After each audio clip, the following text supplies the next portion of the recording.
Outfit check time for today at ang formang gagawin natin is yung forma ni Daniel Padilla. Adik sa'yo. Gamitin natin ang forma na yan sa birthday ng pamangking ko ngayon. Bali, naka-black t-shirt siya doon. Ito, yung plain. Pwede kayong bumili nito sa Manila Bay. Sobrang solid nitong black shirt nila. Yung pants niya, hindi ko alam kung green ba yon or gray ba yon or black ba yon. Ang gagamitin na lang siguro natin is itim na slacks. Pero I think green talaga yon. Wala pa akong green. Sapatos naman, ang gamit niya doon, naka-loafer siya. Kung gusto niyong bumili ng ganito, kaya nyo na lang bumili sa may TikTok shop ko. Siyempre, mawawala ba yung accessories? Gamit ko nga palang necklace ito. Bracelet ko naman, itong Cartier. Huwag kayong mag-alala, peki lang. Itong silver Korean earrings. Sa may salamin naman, gamitin natin yung ganito natin. Kasi transparent yung frame nung kanya. I think ito na lang.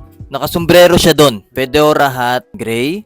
Na pwede nyo rin mabili to sa may TikTok shop ko. Hanapin nyo na lang lahat ng mga yan sa TikTok shop ko. Meron doon. Paano ba yan? Pagsamasamahin na natin tong forma na to at ito yung final look. Nasa'yo na ang lahat. Daniel Padilla outfit inspired. You know, ang ganda pag nakatagilid. Lalo na mas maganda pag nakatalikod. Yan tol. Diba hindi kita mukha mo? Well, etong kagandahan sa forma ni Daniel. Kapag na-inspired ka sa forma ni Daniel Padilla, pwede mo siyang gamitin kahit saan eh. Pwede mong gamitin pag magmamall ka. Pwede mong gamitin sa birthday party. Pwede mong gamitin sa pambahay mo. Plain white t-shirt, short. You know, Daniel Padilla. Kasi sa akin taob lahat ng mga nagti-TikTok outfits dito. Kahit nag-YouTube, kahit ano pa yan.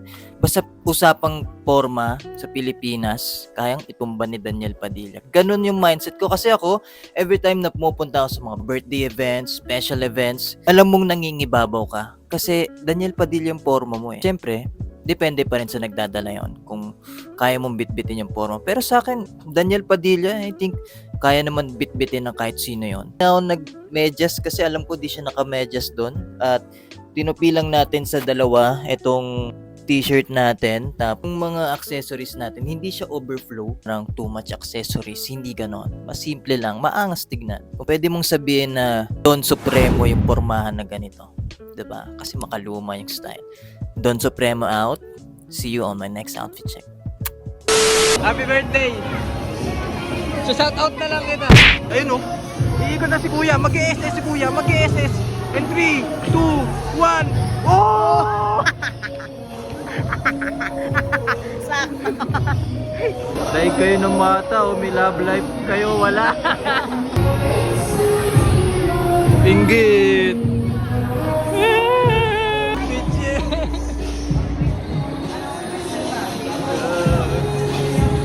Rate ko 0, 0.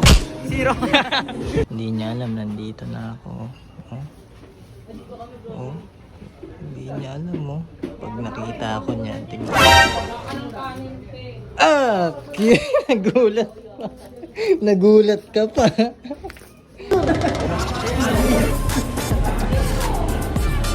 Hello ka.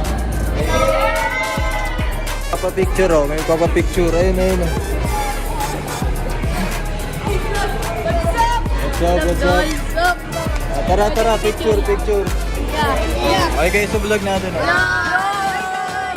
Sed Gavino po pala na Daniel Padilla, personator. Dreamer number 1, Seth Gavino. Monthly Dreamer number 2, Seth Gavino. Ako nga po pala si Sed Gavino, 24 years old, from Malabon City. Looking for special guests?